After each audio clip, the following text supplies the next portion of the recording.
Hi guys! Good morning! Hello sa inyo dyan. Ayan, samahan nyo ako magluto ng buttered garlic shrimp. Ayan nga mga sangkap na kailangan. Ayan, at inuna niya yung bawang. Ayan, tinatad pala yan ng maliliit.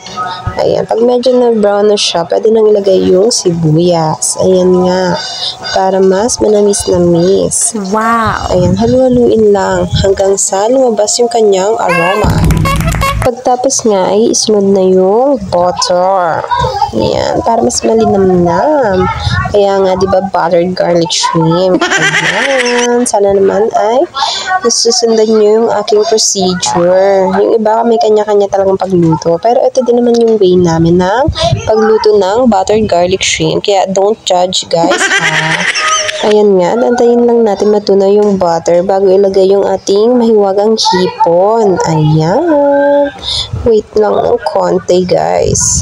Ayan nga, at inilagay na. Ayan. Konti lang yung nilagay namin hipon. Kasi 3 lang kaming kakain. Ayan.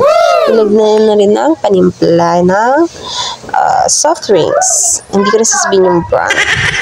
Ayan, antay lang makulo at ayan, medyo tuyo-tuyo na siya at talagang malinamnam at mabango. Nagutom nga ulit ako nang nag-voice over ako.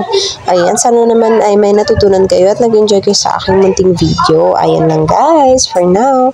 Thank you for watching. Please like and follow. God bless!